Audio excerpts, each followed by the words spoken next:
दूसरे चरण का मतदान संपन्न हो चुका है और अब तीसरे चरण के लिए सभी राजनीतिक पार्टियों ने दांवपेच शुरू कर दिए।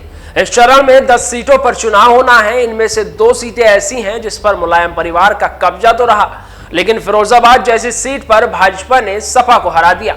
आज हम यादव कुनबे की मैनपुरी और फिरोजाबाद के बारे में बात करेंगे, साथ ही ब्रज क्षेत्र की आगरा लोकसभा सीट के बारे में भी चर्चा करेंगे और इनके सियासी और जातीय समीकरण के बारे में बात करेंगे। तो चलिए शुरू करते हैं। नमस्कार, मेरा नाम है नावेद माजिद और आप देख रहे हैं द लीडर हिंदी।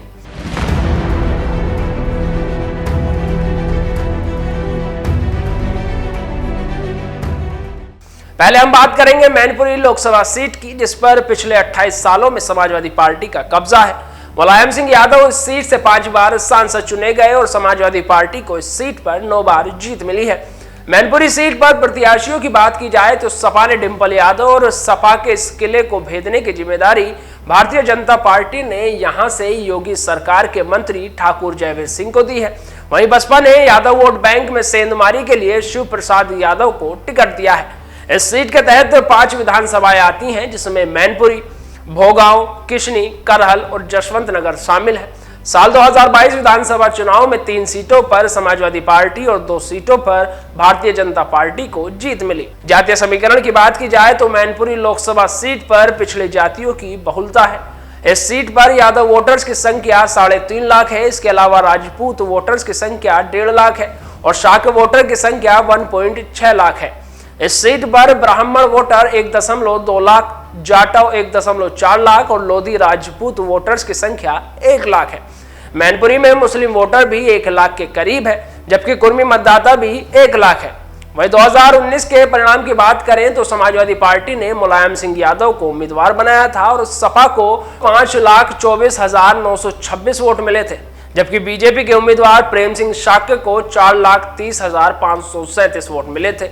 इस सीट पर सपा ने जीत हासिल की थी। वहीं सपा संरक्षक मुलायम सिंह यादव के देहांत के बाद यहां उपचुनाव हुआ था और उनकी बहू डिंपल यादव ने जीत हासिल की थी। वहीं एक बार फिर डिंपल यादव मैदान में है। वहीं मैनपुरी की तरह ही फिरोजाबाद भी सपा का गढ़ कही जाती है। मुलायम सिंह की विरासत सहेजने के साथ ही पिछले चुनाव में गवाई फिरोजाबाद लोकसभा सीट पर वापसी के लिए सपा की छटपटाहट ने भगवा खेमे की जद्दोजहद बढ़ा दी। भाजपा ने विश्वदीप सिंह को तो सपा ने अक्षय यादव और बसपा ने चौधरी बशीर को प्रत्याशी बनाया।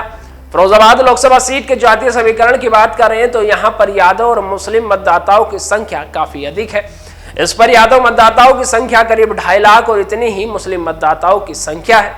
इस सीट पर दलित वोटरों की संख्या भी करीब 3 लाख है, जबकि शाक्य वोटरों की संख्या भी 80,000 है। फिरोजाबाद लोकसभा सीट पर ठाकुर ब्राह्मण वोटों की संख्या भी 1.5 लाख है।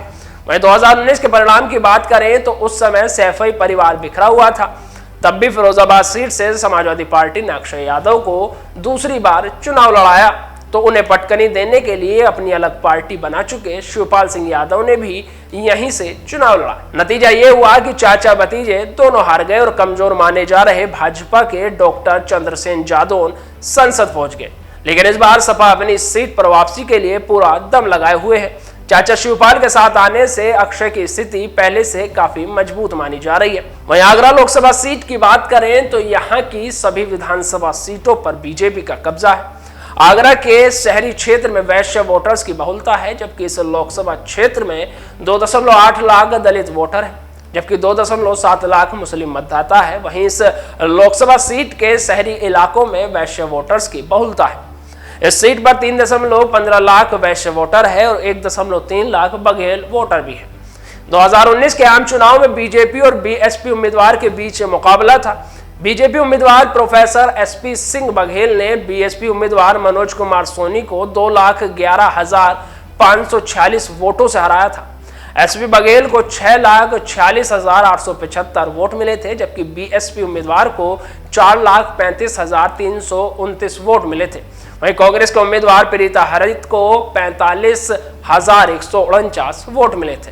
बहरहाल अब सपा का गढ़ कहे जाने वाली दोनों लोकसभा सीट पर अखिलेश यादव अपनी साख बचा पाएंगे या फिर भाजपा सपा के किले में सेंधमारी करने में सफल होगी।